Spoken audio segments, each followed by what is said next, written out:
curious whether, because I read so much about this now, about technology in the classroom, and I'm voraciously trying to educate myself.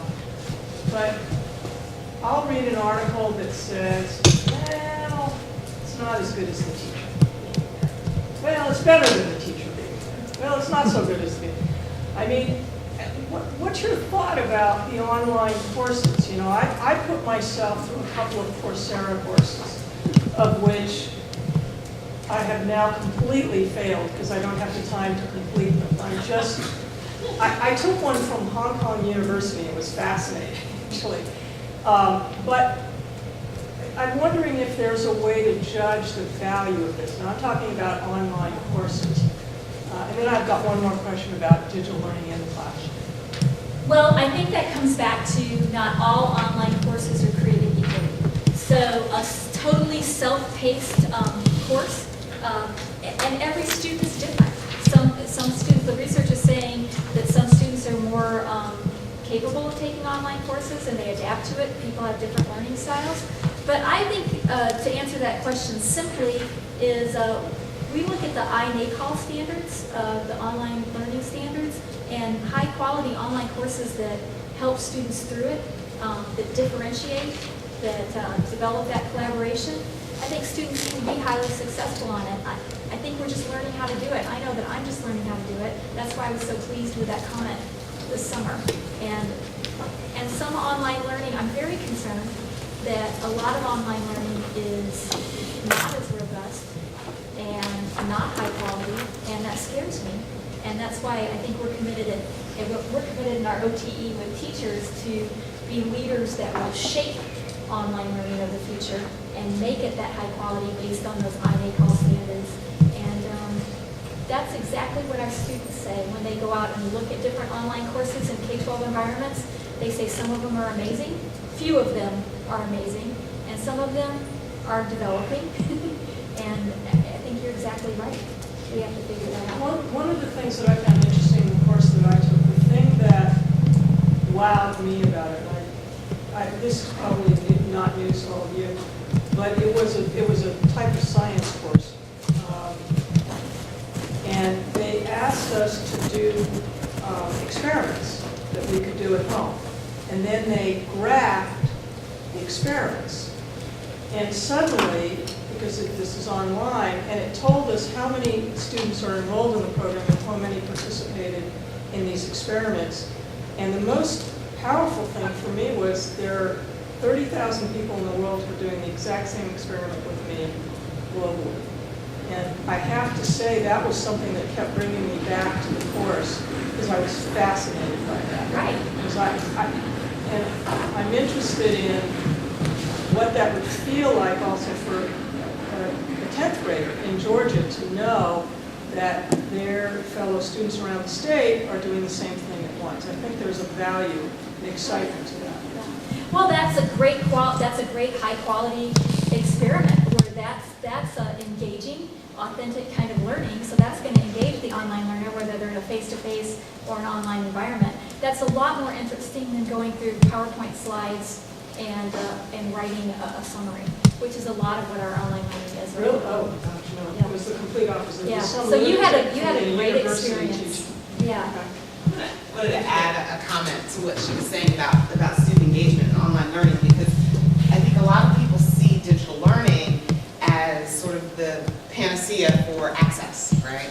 And increasing access to a broader array of folks. Well, when you think about who we're opening access to, it's often those students who have largely been disenfranchised in the past, who have not had successful experiences, have not been engaged learners, and so now you want to offer this to open access to them when there really isn't a whole lot of evidence that those students will benefit from a distance learning classroom environment. So when we think about, sort of keeping in mind the who, right? So as we think about opening digital learning and making it available to everyone, let's also think about those adult learners maybe who aren't necessarily motivated enough or to go through an online, engaged enough to go through an online course, or those K-12 students who don't have the, may not have the home supports, may not have the access, and may not have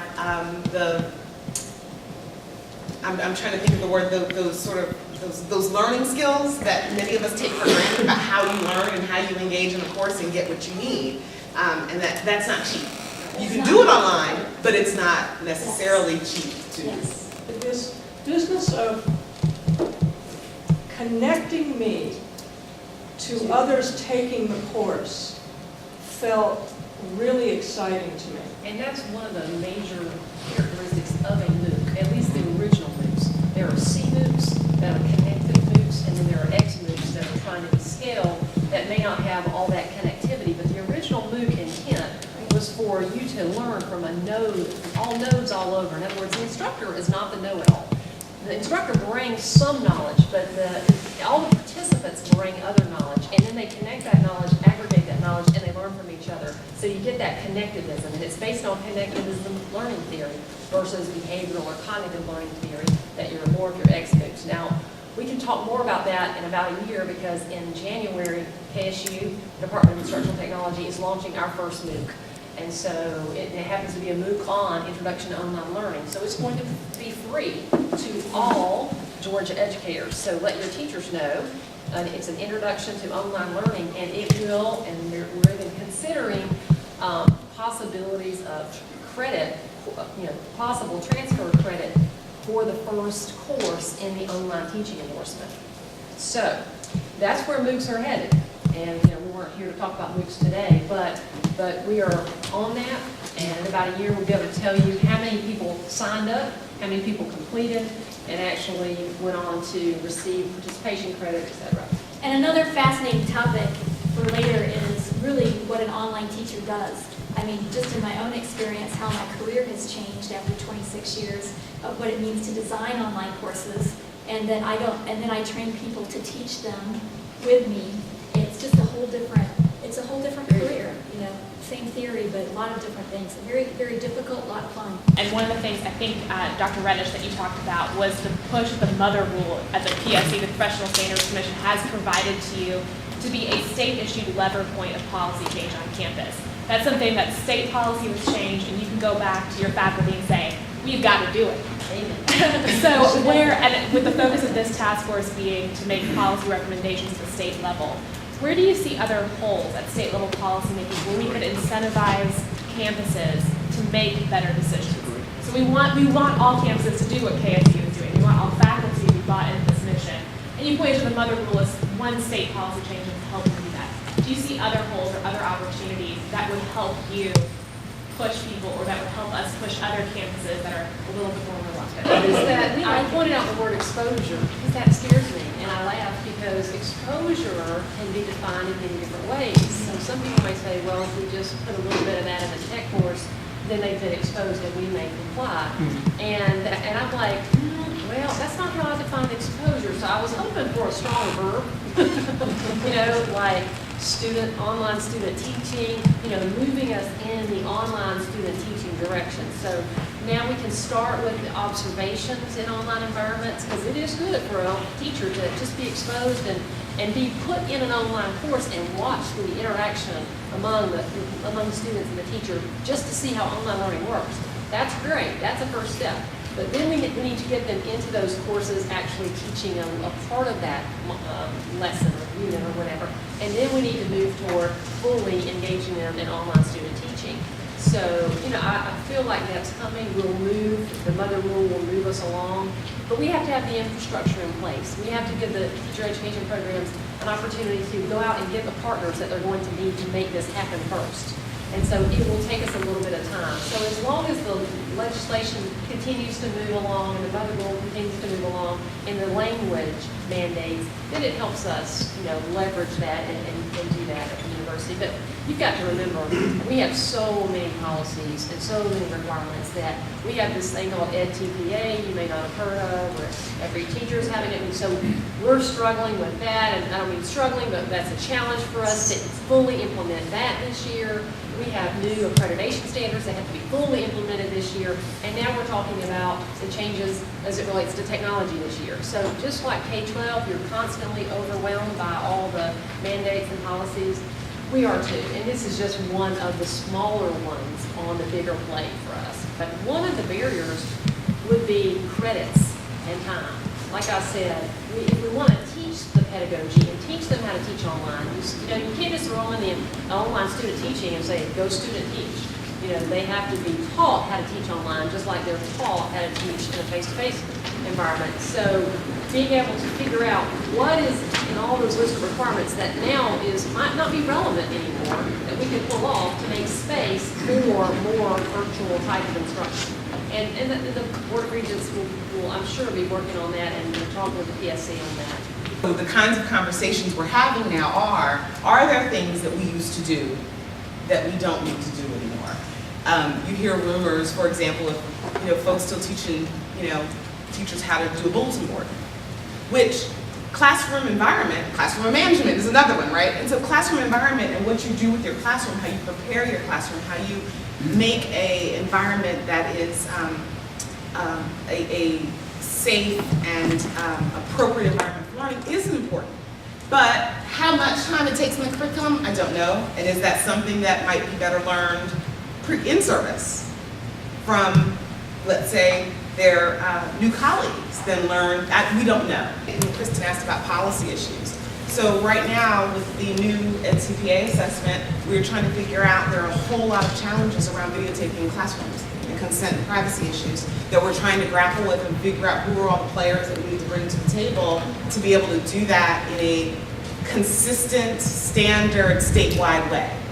Because every district has its own, sort of policy for how you go about doing that and getting that done. Similarly, when it comes to researching and accessing data in districts, another issue, every district has its own IRB policy for how you can conduct research in their district.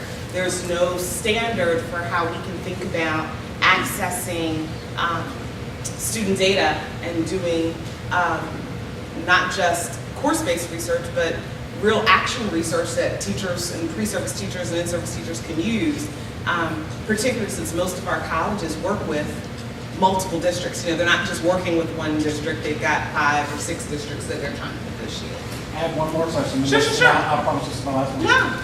But some of this is going on in some schools and some academies already. They're doing a very good blended learning or this or that.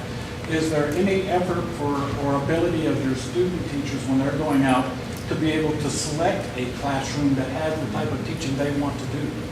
Very rarely.